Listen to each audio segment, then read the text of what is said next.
Hey guys, welcome back to the channel. It's awesome that you're tuning in. So I'm super excited to check out this product today because I was waiting to get this thing in my collection. So for the people who didn't know, like Sega released a couple of these Sega CD add-ons and I was searching particularly for the model number 1. I have a special connection to it and I must say that I really love the model 1. But first, so let's talk about the Mega Drive, or Genesis as known in different countries. So I really enjoy the Sega Mega Drive. I just even like to play it nowadays. And the reason why, because this thing is freaking awesome. 16-bit power baby from the 90s. And I must say that this was basically the first console that I loved. Like when basically my gaming passion started. Yes, so this was more like the holy grail for me. And finding this CD add-on, I was super excited because the CD add-ons are like very difficult to find, particularly the Model 1, and I found one in working condition. So let's take a close look at that one. But let's take a close look at model number 1. Personally, I really love the Sega Genesis or Mega Drive one, and I love to have like the original Mega CD. But the problem with this device is finding a good working one. And yeah, maybe in the future I will need to have some maintenance, like the drive belt of the disk drive, maybe a new laser, or need to have some capacitors. But how do you assemble it? Like that. Easy peasy, lemon squeezy. But what you need to do over here, we need to assemble the metal plate, otherwise we cannot click it together. That's one of the things that you need to take consideration. And of course, you need to remove the dust cap from the connector, because you need to slide it in over here, otherwise it cannot communicate with the Sega CD1. Okay, so there was one thing. I know there are some fake ones out there, or fake HDMI Segas, and the cheap ones like the Hyperkin or another one from AliExpress don't work. It looked kind of silly if you ask me. If I recall it correctly, analog is one of the systems that can be working with the Sega CD. But even if the Chinese editions like the HD Retro game should work on a device like that, it looks hideous. The best way to play is of course with your original Sega Genesis Mega Drive and plug in your game or your CD. But why should you even consider getting a CD? So a lot of games have been ported, like Sonic CD, to many different platforms. So in my opinion, it's a little bit of a bummer, but I understand why they did that. So you're going to get a lot of games, and searching the right one, that we're going to be the biggest challenge. But later on we're going to talk about the games, the quality, and is it even like worth picking up. But how do you connect this bad boy? Yep, we're going to need 2 freaking power supplies. So yeah, and if you're going to have a 32X on it, you're going to need 3 of them. But there are some things you need to know. Nowadays there are companies making special power adapters, or basically different ways to play, and you can use this power supply. And this is of course an aftermarket, but it works very well. So here we're going to get one for the triple solution. You also have one for the 2. Take consideration the Sega CD 1, 2 and the Mega Drives. They have like all different connectors. You need to take consideration which connector you need. But it's great to see that we're going to see different solutions nowadays.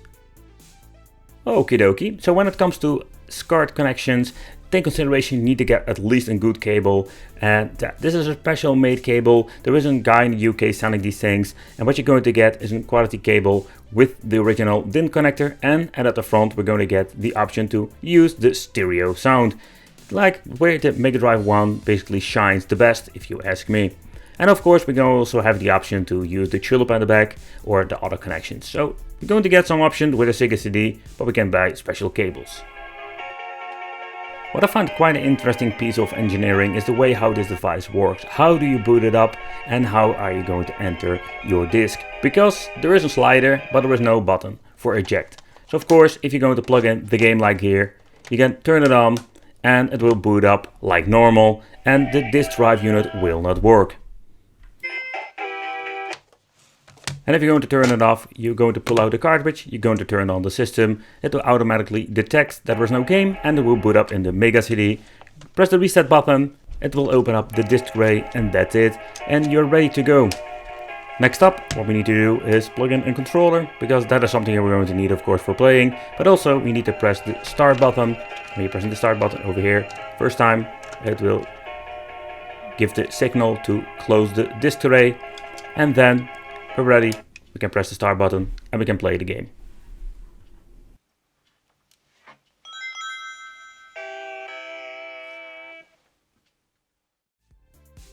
I have managed to find a couple of games that are like affordable. Yep, because when we're going to get into like some special niches, then we're going to get like special prices. I mean, like not in a good way, not like in the cheap prices, more like the expensive stuff. So I paid a lot of money for some of these games, but some time ago I picked up a pile of these games for a quite good deal, and I was super excited because I love the Mega CD for what it is. So first off, let's start with the Sonic CD game. The Sonic CD game is amazing. Take consideration, I have the pulse, so it sounds a little bit slowly, and we're going to get different music.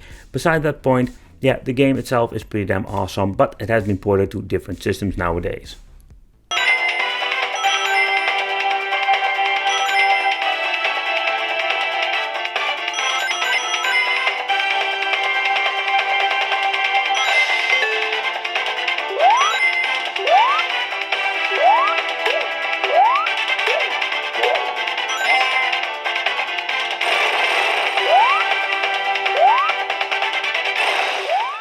For me, the main reason to pick up the Mega CD is very simple: for Final Fight CD.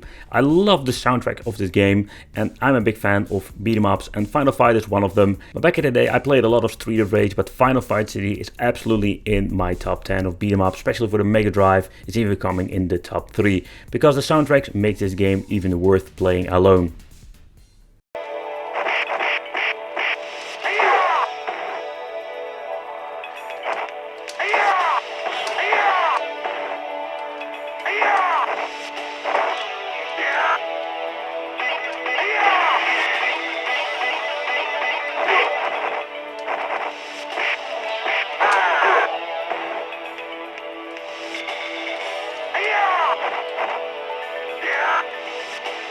So if I recall it correctly, this is one of the launch title, and maybe they even bundle it with a Mega Drive.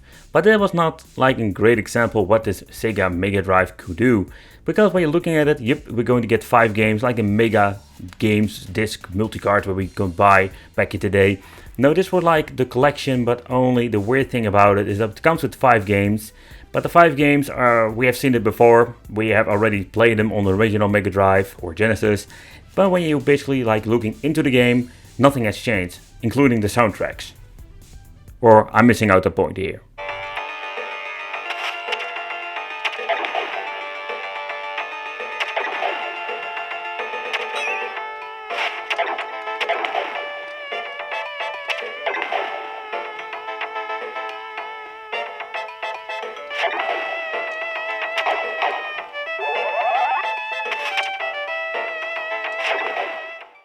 Okay, so let's take a close look at Wolf Child, because we that have the original audio so far I can hear, like the Wolf Child got some amazing soundtracks. I really love this game. If you never checked it out, Wolf Child is a game that you should play on the Genesis Mega Drive. This is a great title, and it's still affordable. One of those games are like cool, affordable and fun to play, and has an amazing soundtrack.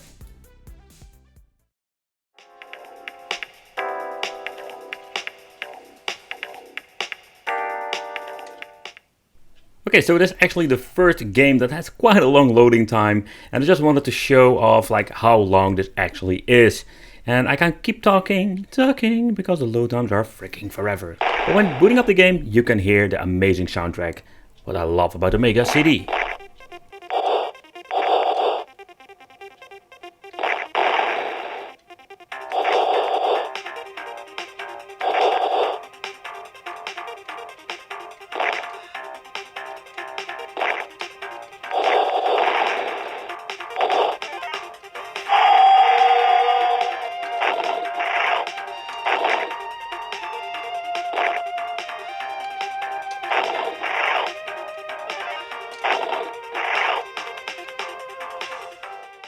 So I'm still on the hunt for awesome games for my Mega CD collection. I love this system for what it is, and that's the reason I wanted to have the Mega CD one in my collection.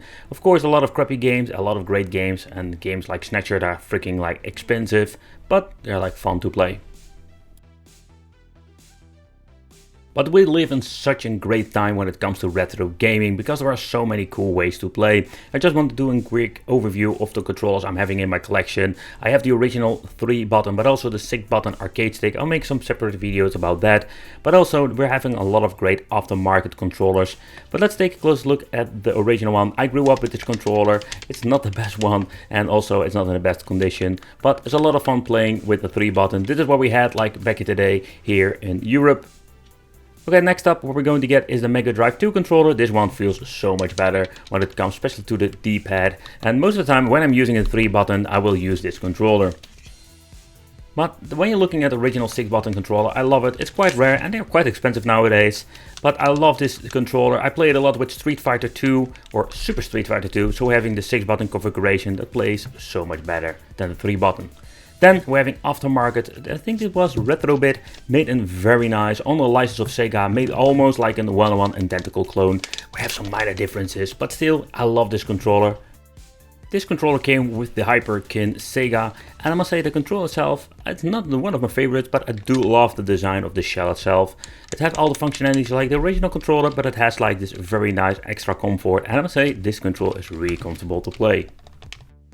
Okay, so look at this weird one. This came with one of those Sega clones from AliExpress, but I just needed to have it in the collection. It comes with this weird thing that calls a joystick that we can make more like this arcade-ish controller.